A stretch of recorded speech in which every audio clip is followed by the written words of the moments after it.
السلام علیکم جی، کیا حال چال ہے؟ امید ہے میری تمام بہنیں ٹھیک ہوں گی۔ آج میں جو ناول پڑھنے جا رہی ہوں اس کا نام ہے دعا کا دیا۔ بہت ہی اچھا ناول ہے، امید ہے آپ کو ضرور پسند آئے گا جو نئے سال کے بارے میں ہے۔ چلے جی پڑھنا سٹارٹ کرتی ہوں۔ فریال بیٹی ان سے ملو، یہ میری بچپن کی سہیلی رافعہ ہیں۔ پچھلے کچھ مہینوں سے اپنے بیٹے کے پاس رہنے دبئی گئی ہوتی ہیں، کچھ دن پہلے ہی واپس آئی ہیں اور فرصت ملتے ہی سب سے پہلے میری بہو کو دیکھنے چلی آئیں۔ عالیہ نے بہت محبت سے اپنی سہیلی کا تعارف اپنی ایک مہینہ پہلے بنی بہو فریال سے کروایا، جس نے ایک طاہرانہ نگاہ سامنے بیٹھی سادہ سی عورت پر ڈالی اور منہ بناتی صوفے پر بیٹھ گئی۔ رافعہ چونکی فریال کے چہرے کے بدلتے رنگ دیکھ کر وہ دل میں حیران ہو رہی تھیں کہ پہلی ملاقات جس میں ابھی تو تعارف کا مرحلہ ہی طے نہیں ہوا اور بہو بیگم کے مزاج نہیں مل رہے تھے۔ بھائی میں کوئی عجوبہ تو نہیں ہوں کہ ہر دوسرے دن کوئی نہ کوئی دیکھنے یا ملنے چلا آ رہا ہے؟ ٹھیک ہے، شادی پہ سب نے دیکھ لیا ہے، کافی ہے۔ فریال نے اپنے خوبصورت جدید انداز میں کٹے بالوں کو ادا سے جھٹکتے ہوئے اظہار رائے کیا تو رافعہ نے نرم مسکراہٹ چہرے پر سجا کر فریال کی طرف دیکھا۔ بتایا تو ہے رافعہ شادی پر نہیں آ سکی تھی، ویسے بھی یہ رسمیں چند دن میں ہی چلتی ہیں، بعد میں دوڑتی بھاگتی زندگی میں ذمہ داریوں تلے دب کر سب کچھ پیچھے رہ جاتا ہے۔ عالیہ نے سنجیدگی سے کہا۔ فریال سر جھٹک کر منہ میں کچھ بڑبڑاتی رافعہ سمجھ کر سر ہلانے لگی۔ دراصل آج کل کی بچیاں جلد رسموں سے گھبرا جاتی ہیں۔ خیر یہ کچھ تحائف میری طرف سے ہیں اور یہ سلامی بھی۔ رافعہ نے اٹھ کر فریال کے سر پر پیار دیتے ہوئے دعائیں دیں اور کچھ پیسے اسے پکڑائے تو فریال گڑبڑا گئی۔ اس کے چہرے پر شرمندگی کا تاثر تھا، جبکہ عالیہ نے جتاتی نگاہوں سے فریال کی طرف دیکھا تو فریال نے نگاہیں چرا لی تھیں۔ میں چائے بنا کر لاتی ہوں، فریال نے جلدی سے کہا اور وہاں سے اٹھ کر چلی گئی۔ کیسی لگی میری اکلوتی بہو؟ عالیہ نے مسکرا کر پوچھا۔ اچھی بچی ہے، تھوڑی ضدی اور ہٹ دھرم لگتی ہے، مگر بات کو جلد سمجھنے کی صلاحیت ہے۔ تم نرمی اور سمجھداری سے کام لوگے تو انشاءاللہ سب ٹھیک رہے گا، رافعہ نے نپے تلے انداز میں کہا۔ رافعہ کی 3 بہویں تھیں اور تینوں کے ساتھ ان کا سلوک مثالی تھا، اس لیے عالیہ ہر بات میں ان سے مشورہ کرتی۔ کچھ دیر کے بعد فریال چائے کی ٹرالی گھسیٹتی لاؤنج میں داخل ہوئی۔ اس نے مختصر وقت میں چائے پر کافی اہتمام کر لیا تھا، یہ دیکھ کر دونوں ہی بہت متاثر نظر آ رہی تھیں۔ امی آپ نے ارحم کو برتھ ڈے سرپرائز کے بارے میں ہرگز نہیں بتانا؟ فریال کچھ دیر پہلے ہی شاپنگ کر کے بازار سے تھکی ہاری لوٹی تھی۔ کچھ دن کے بعد ارحم کی سالگرہ تھی۔ فریال نے اس کے لیے گھر میں چھوٹی سی پارٹی رکھی تھی، جس میں صرف گھر کے لوگ اور 2 گلیاں چھوڑ کر رہنے والی اس کی اکلوتی نند اپنی فیملی کے ساتھ مدعو تھی۔ عالیہ خاموشی سے فریال کے جوش کو دیکھ رہی تھی۔ انہیں بہت اچھا لگ رہا تھا کہ فریال کو اپنے شوہر سے اتنی محبت ہے۔ فریال بہت زندہ دل لڑکی تھی جو زندگی کے ہر لمحے کو دھوم دھام سے منانے پر یقین رکھتی تھی۔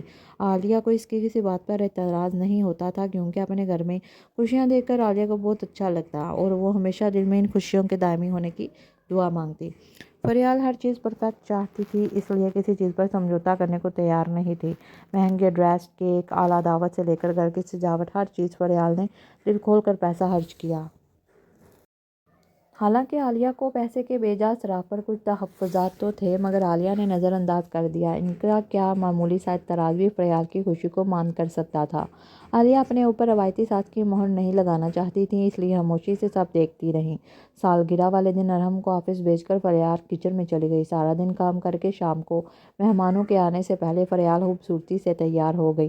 ارحم آفس سے گھر آیا تو سالگرہ کے گیت، موم بتیوں کی جلتی روشنی اور تازہ پھولوں کی سجاوٹ نے اس کا استقبال کیا۔ ارحم کے لیے بہت خوشگوار سرپرائز تھا۔ رات تک یہ محفل سجی رہی۔ عالیہ اپنے گھر میں خوشیاں رقص کرتے دیکھ کر بہت خوش تھی۔ فریال بہت زندہ دل لڑکی ہے، وہ زندگی کے ہر لمحے کو یادگار بنانے کی کوشش کرتی ہے۔ اگلے دن عالیہ نے ناشتے کے بعد پہلا فون اپنی دوست کو کیا اور کل کے گزرے خوشگوار دن کے بارے میں تفصیل سے بتانے لگی۔